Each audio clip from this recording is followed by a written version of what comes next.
Hello everyone, welcome back to this new video. साथी आप सभी का स्वागत है इस करंट अफेयर के नए क्लास में। आज का क्लास जो है बहुत ही इम्पोर्टेंट होने वाला है। इस क्लास में हम लोग डिस्कस करने वाले हैं जनवरी 2025 जो मोस्ट इम्पोर्टेंट इसके करंट अफेयर के एमसीक्यूज हैं उन सबको कवर अप करेंगे। तो बने रहिए क्लास में अंत तक और सारे के सारे जो इम्पोर्टेंट प्रश्न हैं आपके वो इसमें कवर हो जाएंगे। आइए स्टार्ट करते हैं और देखेंगे आज का अपना पहला प्रश्न। पहला प्रश्न है साथियों, देखिएगा। पहला प्रश्न है कि राष्ट्रीय मतदाता दिवस कब मनाया जाता है। ठीक है, राष्ट्रीय मतदाता दिवस कब मनाया जाता है। तो ऑप्शन आपके पास देखेंगे 25 जनवरी, 15 अगस्त, 26 जनवरी या 15 नवंबर।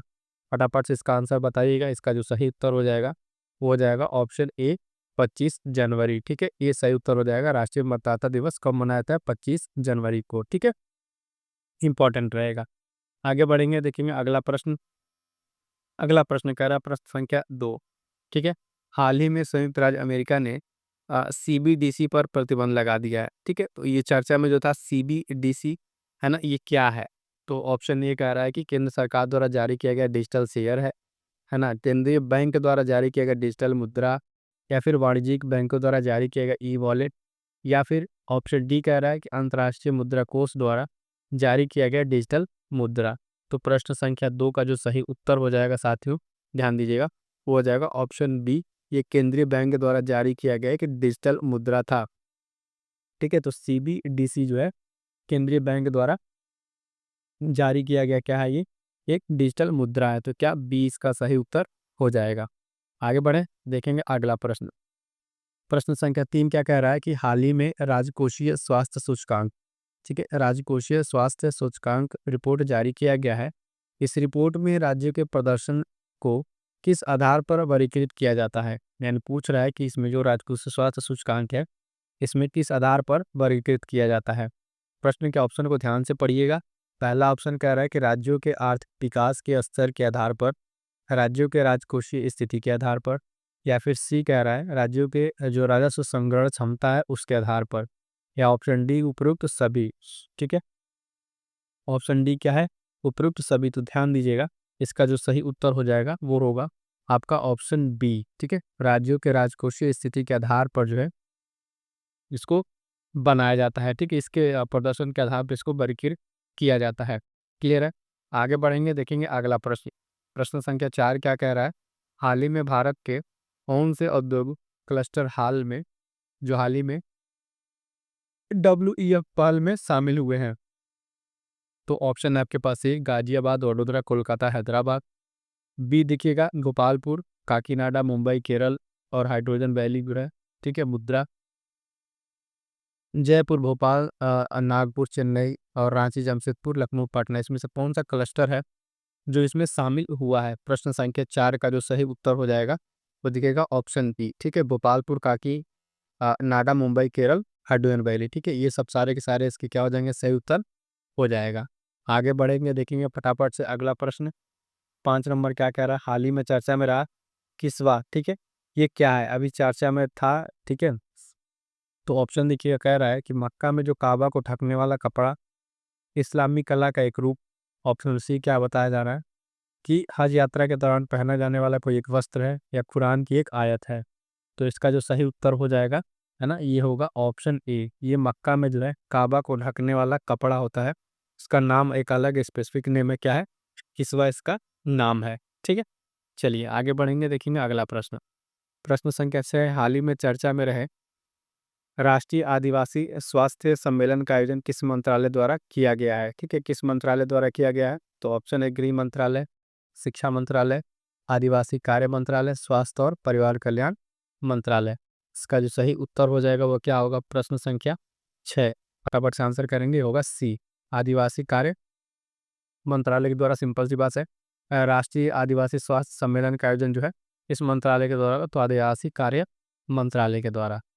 अगला प्रश्न है प्रश्न संख्या 7, कह रहा है कि ई कॉमर्स क्षेत्र में उपभोक्ता संरक्षण को बढ़ावा देने के लिए भारत सरकार द्वारा शुरू की गई पहलों में से कौन सी नहीं है? ठीक है, ध्यान दीजिएगा, ई कॉमर्स के बारे में बात हो रहा है और नहीं पूछा हुआ है।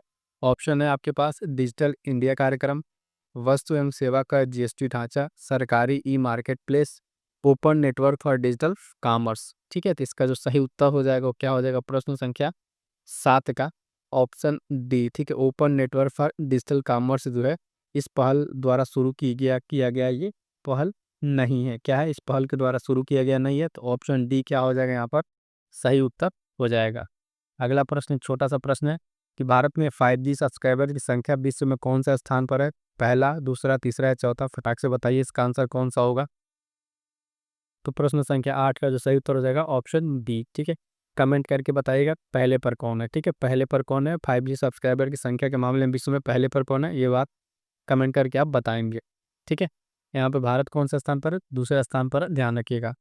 अगला इसी तरीके का एक प्रश्न है, नौवां, भारत में जूट उत्पादन का प्रमुख राज्य कौन सा है। जूट उत्पादन का प्रमुख राज्य कौन सा है, ऑप्शन है उत्तर प्रदेश, बिहार, पश्चिम बंगाल या असम। तो ध्यान दीजिएगा यहाँ पे जो सही उत्तर हो जाएगा वो होगा आपका ऑप्शन सी, पश्चिम बंगाल।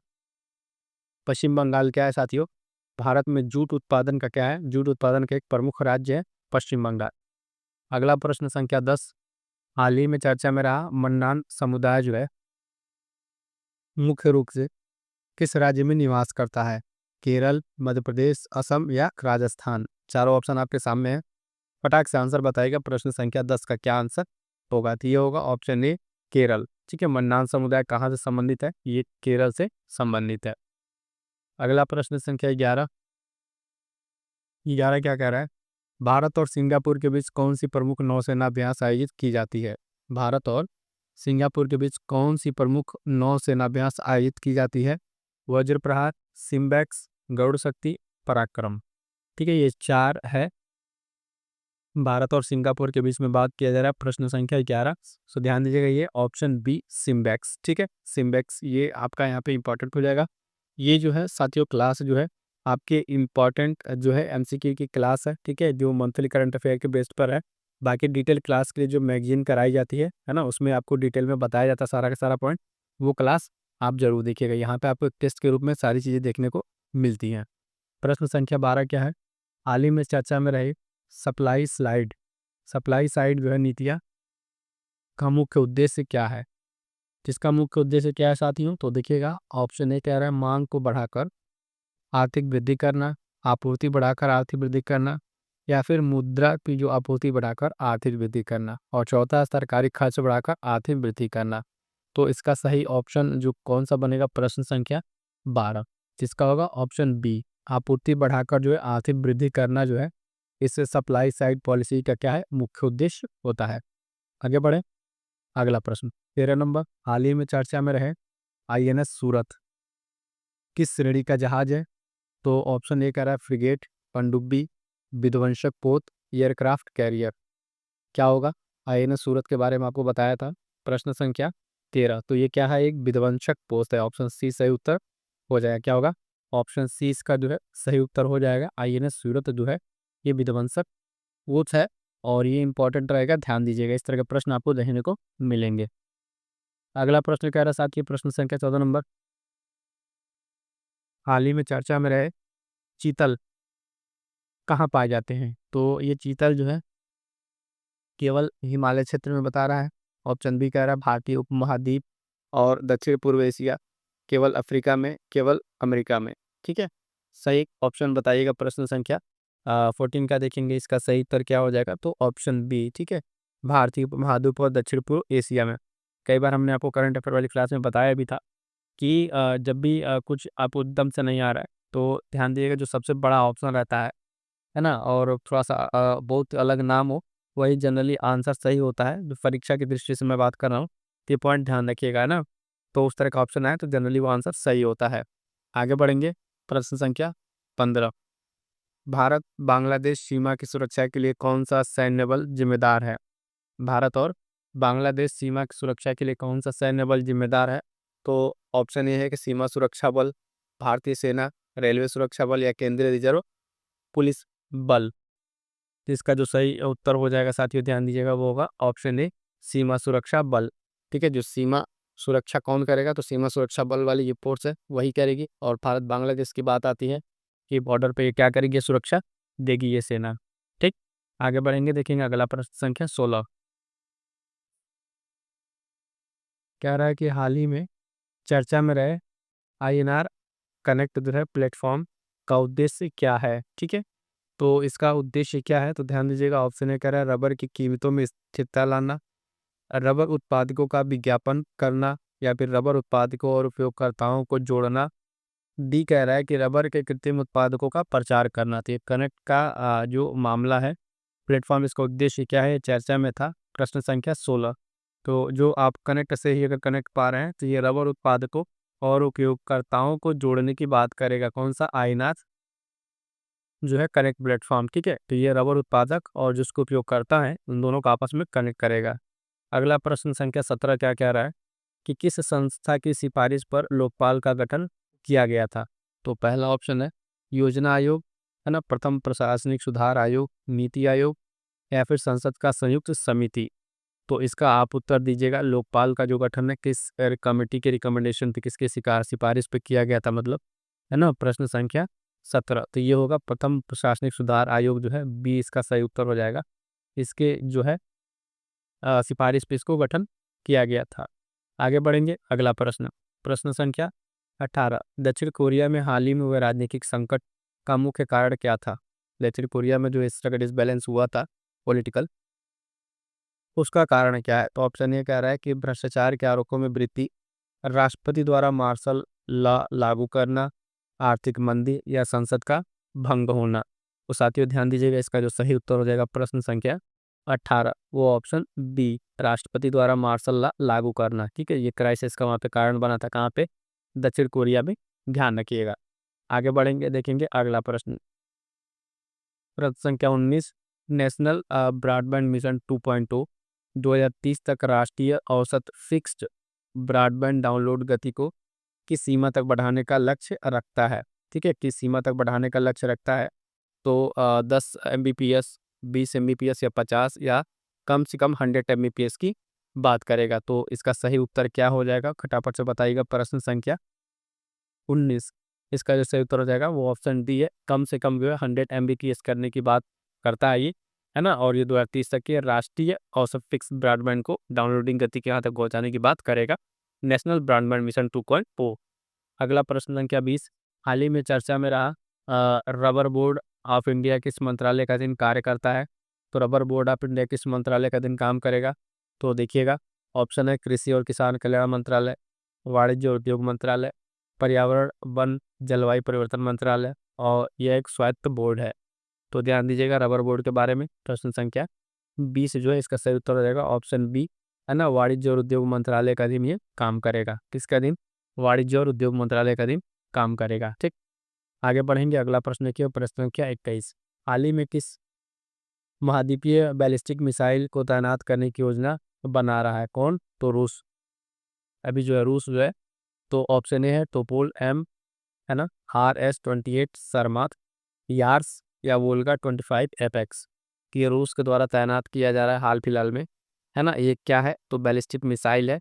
प्रश्न संख्या 21, इसका फटाफट से आंसर कीजिएगा। तो ऑप्शन बी सही उत्तर होगा, RS-28 सरमात। ठीक है, ये किसके द्वारा, रूस के द्वारा इसको बैलिस्टिक मिसाइल को तैनात किया जा रहा है। अगला प्रश्न साथियों देखिएगा, प्रश्न संख्या 22। हाल ही में विश्व समुद्री प्रौद्योगिकी सम्मेलन कहाँ आयोजित किया गया था। मुंबई, चेन्नई, कोलकाता, या गोवा में। तो फटाफट से आंसर कीजिए, कहाँ पे आयोजित किया गया था। प्रश्न संख्या 22, तो ऑप्शन बी इसका सही उत्तर हो जाएगा, चेन्नई में। कहाँ पे, चेन्नई में इसको आयोजित किया गया था। चेन्नई में इसको आयोजित किया गया था, ध्यान दीजिएगा, समुद्री प्रौद्योगिकी सम्मेलन। आगे बढ़ेंगे, अगला प्रश्न। हाल ही में सीरिया के किस शहर पर इस्लामी विद्रोही गुटों ने कब्जा कर लिया है।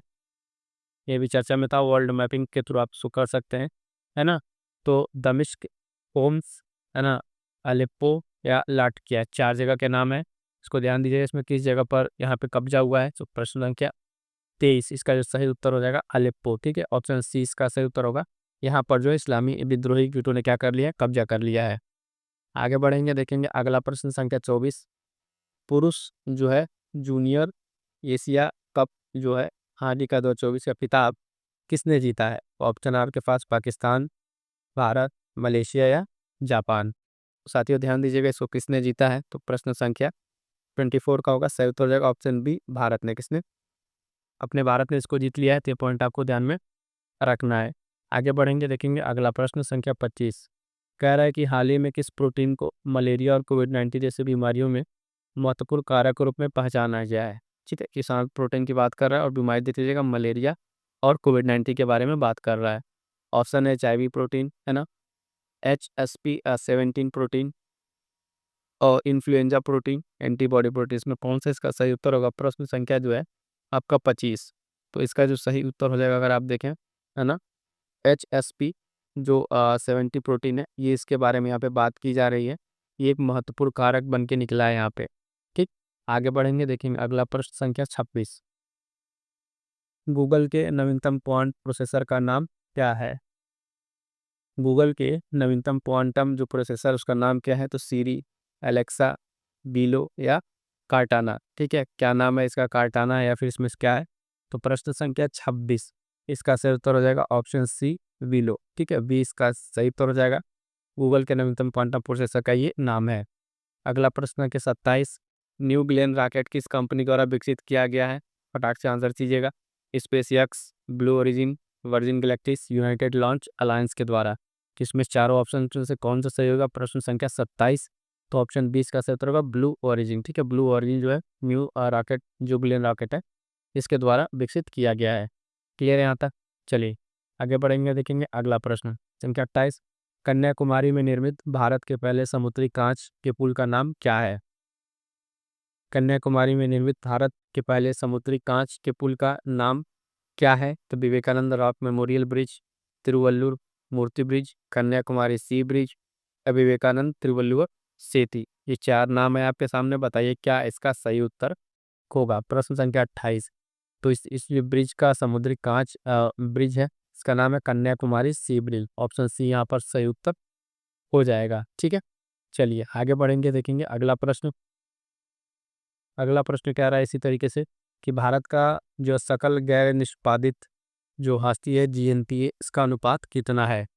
तो फटाक से बताइए कि इसका अनुपात कितना है? 5%, 4, 3% या 2.6%। प्रश्न संख्या 29 का जो सही उत्तर हो जाएगा वो हो जाएगा आपका ऑप्शन डी। ठीक है, कौन सा? ऑप्शन डी यहाँ पे सही उत्तर हो जाएगा। किसके लिए? तो 2.6% इसका आंसर हो जाएगा 29 का। आगे बढ़ेगा, देखिए अगला प्रश्न है प्रश्न संख्या 30। कह रहा है कि तमिल लोसार किस समुदाय द्वारा मनाया जाता है? ठीक है, ऑप्शन है बुरुंग समुदाय, थारू, बोटिया, है ना, या फिर अगर आप देखें यहाँ पर तो आ, ये देखिएगा बूंद समुदाय होगा, यहाँ पे क्या होगा? बूंद समुदाय। ठीक है, ठीक है, उसका जो सही उत्तर हो जाएगा ऑप्शन है बुरुंग समुदाय। ठीक है, ऑप्शन ए क्या हो जाएगा? बुरुंग समुदाय इसका सही उत्तर हो जाएगा। आगे बढ़ेंगे, देखेंगे अगला प्रश्न जो है 31 नंबर। वर्ल्ड बैंक की बिजनेस रेडी रिपोर्ट किसका मूल्यांकन करती है? ठीक है, किसका मूल्यांकन करती है? तो ध्यान दीजिएगा, देश की व्यावसायिक शिक्षा प्रणाली के बारे में या फिर व्यावसायिक जो वातावरण है, निवेश का माहौल के बारे में बताएगा, देश की व्यवसाय की ऐतिहासिक विरासत या इनमें से कोई नहीं। इसका जो सही उत्तर हो जाएगा प्रश्न संख्या 31। बिजनेस रेडी रिपोर्ट किसके बारे में बात करता है? ध्यान दीजिएगा, ऑप्शन डी, ये व्यावसायिक वातावरण, निवेश का माहौल, इसके बारे में ये बताता है बिजनेस रेडी रिपोर्ट। ये किसके द्वारा होता है? तो वर्ल्ड बैंक के द्वारा इसको जारी किया था, ये भी आपको ध्यान में रखना है।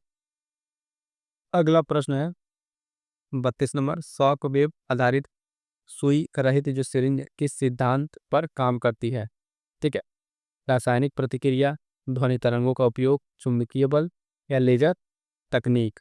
ठीक है, इसमें से किस पे काम करेगी? प्रश्न संख्या 32, इसका सही उत्तर हो जाएगा ऑप्शन बी, ध्वनि तरंगों के उपयोग पे ये काम करेगा। 32 का क्या हो जाएगा? ऑप्शन बी यहाँ पे सही उत्तर हो जाएगा। आगे बढ़ेंगे, देखेंगे अगला प्रश्न संख्या 33। प्रोजेक्ट 70A के तहत निर्मित होने वाले स्टील थे जो फ्रिगेट्स की पहली जहाज का नाम क्या है? तो विशाखापत्तनम, मोरमुगाओ और इम्फाल या नीलगिरी। फटाक से आंसर कीजिएगा इसका प्रश्न संख्या 33 का। इसका जो सही उत्तर हो जाएगा ऑप्शन डी, नीलगिरी। ठीक है, ऑप्शन डी क्या है? नीलगिरी है।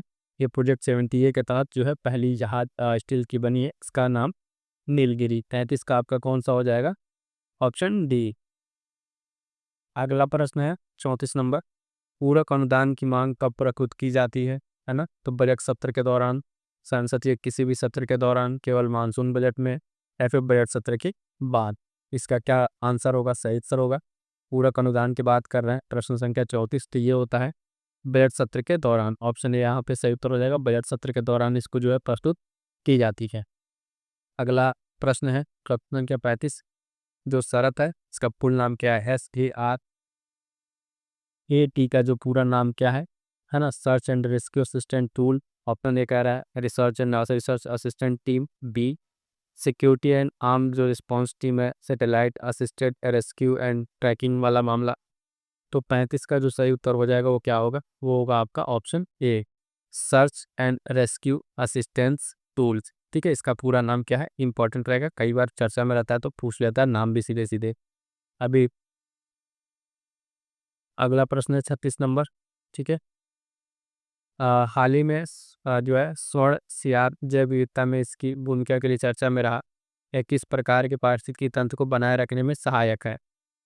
तो ऑप्शन ए कह रहा है कि रेगिस्तान और नदियाँ, पहाड़ और हाडियाँ, मैंग्रोव घास के मैदान, शहरी क्षेत्र और औद्योगिक भूमि। तो ध्यान दीजिएगा साथियों, इसका जो सही उत्तर हो जाएगा प्रश्न संख्या 36 का 80, ये मैंग्रोव और घास के मैदान को बनाए रखने के लिए चर्चा में था स्वर्ण सियार। ठीक है, जैव विविधता में इसकी भूमिका है, चर्चा में था, तो ध्यान रखिएगा। अगला प्रश्न है प्रश्न संख्या 37 नंबर। 37 क्या कह रहा है, हाल ही में चर्चा में रहे LSAM-22। ठीक है, क्या है, एक प्रकार का युद्धपोत है, विमान है, या गोला बारूद है, उसका मतलब वाहक जहाज है, या फिर पनडुब्बी है। ठीक, इसका सही उत्तर क्या हो जाएगा, प्रश्न संख्या 37, ये होगा ऑप्शन सी, ये एक प्रकार का गोला बारूद वाहक जहाज है। ठीक है, LSAM-22 क्या है, एक गोला बारूद वाहक जहाज है। आगे बढ़िएगा, देखिएगा अगला प्रश्न क्या कह रहा है। तो 38 नंबर, चर्चा में रहा बैज इंजीनियरिंग क्या है। कारों के इंजन में सुधार की तकनीकी। ऑप्शन बी विभिन्न ब्रांडों के तहत एक ही प्लेटफॉर्म पर आधारित कारों का उत्पादन। ऑप्शन सी कह रहा है कारों की सुरक्षा सुविधाओं में सुधार, कारों के डिजाइन में क्रांतिकारी परिवर्तन। इसका जो सही उत्तर हो जाएगा वो होगा कौन सा, है ना, वो होगा ऑप्शन 38 का कौन सा है ना, बी। ठीक है, विभिन्न ब्रांडों के तहत एक ही प्लेटफॉर्म पर आधारित कारों का उत्पादन, बैज इंजीनियरिंग। ठीक है, ये चर्चा में था। आगे बढ़ेंगे, देखेंगे अगला प्रश्न 39, प्रवासी भारतीय दिवस 2025 का आयोजन कहाँ किया गया है। मोस्ट इंपॉर्टेंट लगा लीजिएगा, इस बार के लिए पेपर में आने वाला प्रश्न है ना। दिल्ली, मुंबई, भुवनेश्वर या चेन्नई। फटाफट से आंसर कीजिए, कहाँ पर किया गया प्रवासी भारतीय दिवस 2025 का आयोजन, है ना। प्रश्न संख्या 39, तो ऑप्शन सी भुवनेश्वर। ठीक है, इसमें मुख्य अतिथि कौन था, ठीक है, वो कमेंट करके बताइएगा। मोस्ट इंपॉर्टेंट है, मुख्य अतिथि का भी नाम याद रखिएगा, बता दे रहा हूँ, है ना, आप उसको एक बार जरूर देख लीजिएगा। आगे बढ़ेंगे, देखेंगे अगला प्रश्न, प्रश्न संख्या 40, कह रहा है भारत में ड्रोन निर्माण को बढ़ावा देने के लिए सरकार किस योजना को लागू करने जा रही है। तो मेक इन इंडिया, या फिर उत्पादन संबंध प्रोत्साहन योजना PLI, स्टार्टअप इंडिया या स्किल इंडिया। तो ध्यान दीजिएगा, इसका सही उत्तर क्या हो जाएगा, प्रश्न संख्या 40 का 17 ऑप्शन बी, उत्पादक संबंध प्रोत्साहन योजना के तहत जो है ड्रोन निर्माण को बढ़ावा देने की बात की रही है, भारत सरकार इस योजना को लागू करने जा रही है। अगला प्रश्न क्या है, अगला प्रश्न है भारत का पहला क्लाउड चैम्बर किस संस्थान में स्थापित किया जा रहा है। क्लाउड चैम्बर की बात की जा रही है, तो अभी ये चर्चा में था, है ना। कह रहा है ऑप्शन है राष्ट्रीय मौसम विज्ञान केंद्र नोएडा, या फिर भारतीय उष्ण कटिबंधीय मौसम विज्ञान पुणे, और पृथ्वी विज्ञान मंत्रालय दिल्ली, भारतीय विज्ञान संस्थान बेंगलोर। ये कहाँ पर स्थापित किया जा रहा है चैम्बर, तो फटाक से आंसर कीजिएगा। ये भारत का पहला होगा, इंपॉर्टेंट रहेगा, परीक्षा में पूछे जाने की संभावना काफ़ी ज़्यादा है। ठीक है, तो प्रश्न संख्या 41 का ऑप्शन डी हो जाएगा, भारतीय उष्ण कटिबंधीय मौसम जो विज्ञान संस्थान पुणे है, ये ध्यान रखिएगा, पुणे से याद रखिएगा, पुणे में स्थापित किया जा रहा है। अगला प्रश्न है मिशन मौसम के तहत मौसम पूर्वानुमान को पंचायत स्तर तक कितने दिन पहले तक बढ़ाया जाएगा, है ना। तो ये सीधा सीधा याद रखिएगा, प्रश्न संख्या 42 का ऑप्शन बी 10 से 15 दिन। ठीक है, 10 से 15 दिन तक का यहाँ पे टारगेट है, ध्यान रखिएगा। अगला प्रश्न है प्रश्न संख्या 43, कह रहा है भारत के राष्ट्रीय निर्धारित योगदान जो NDC का उद्देश्य क्या है। गैर जीवाश्म ईंधन आधारित ऊर्जा स्रोतों से बिजली उत्पादन करना, ठीक है, और जीवाश्म ईंधन का उपयोग बढ़ाना, औद्योगिक उत्पादन को बढ़ावा देना, है ना। औद्योगिक उत्पादन को बढ़ावा देने के साथ साथ जो है कृषि क्षेत्र में बिजली की खपत को कम करना। तो ऑप्शन इसका कौन सा सही हो जाएगा, आप फटाक से बताएंगे 43 का। तो इसका सही उत्तर जो हो जाएगा वो ऑप्शन ए हो जाएगा, गैर जीवाश्म ईंधन पर आधारित जो ऊर्जा स्रोत है उससे बिजली के उत्पादन को बढ़ावा देना। अगला प्रश्न संख्या 44 कह रहा है कि पीएम सूरज घर मुफ्त बिजली योजना जो है इसका मुख्य उद्देश्य क्या है। तो ग्रामीण क्षेत्रों में बिजली आपूर्ति को बढ़ाना। बी कह रहा है घरेलू क्षेत्रों में सौर ऊर्जा के उपयोग को बढ़ावा देना। सी कह रहा है कि औद्योगिक क्षेत्र में बिजली की खपत को कम करना। ऑप्शन डी कह रहा है कि बिजली उत्पादन में सार्वजनिक क्षेत्र की भूमिका को बढ़ाना। इसमें से क्या हो जाएगा पीएम सूरज जो घर मुफ्त बिजली योजना है। तो ध्यान दीजिएगा प्रश्न संख्या 44, इसका सही उत्तर हो जाएगा ऑप्शन बी, घरेलू क्षेत्रों में सौर ऊर्जा उपयोग को बढ़ावा देना। ठीक है, घरेलू क्षेत्र में सौर ऊर्जा को बढ़ावा देना किसका मुख्य उद्देश्य, पीएम सूरज घर मुफ्त बिजली योजना का। अगला प्रश्न है प्रश्न संख्या 45, ग्लोबल साइबर सुरक्षा आउटलुक 2025 किसके सहयोग से तैयार किया गया है। तो ग्लोबल साइबर सुरक्षा जो आउटलुक है ना, ये प्रश्न संख्या 45 आपसे विश्व आर्थिक मंच के सहयोग से तैयार किया गया है। ठीक है, ग्लोबल साइबर सुरक्षा विश्व आर्थिक मंच के ध्यान रखिएगा। अगला प्रश्न, भारत की वर्तमान जनसंख्या संक्रमण का एक प्रमुख पहलू क्या है। तो जो वर्तमान समय में भारत का ये स्थिति है इसमें अगर आप देखें जन्म दर में कमी। ठीक है, क्या है ऑप्शन बी होगा इसका, क्या 46 का बी, संक्रमण क्या है इसका पेज जन्म दर में कमी, इसका एक ये वाला पेज पहलू इस समय जो चर्चा में है ये रहेगा। अगला प्रश्न है प्रश्न संख्या 47, हाल ही में चर्चा में रहा विवाह पुनर्स्थापना का अधिकार किस अधिनियम में वर्णित है ना, कि किस अधिनियम में, भारतीय दंड संहिता, हिंदू विवाह अधिनियम 1955, भारतीय संविधान या पारिवारिक न्यायालय अधिनियम 2023। तो ये जो इसका वर्णन है वो हिंदू विवाह अधिनियम 1955 में ये विवाह पुनर्स्थापना की बात की जा रही है, इसमें ये वर्णित है।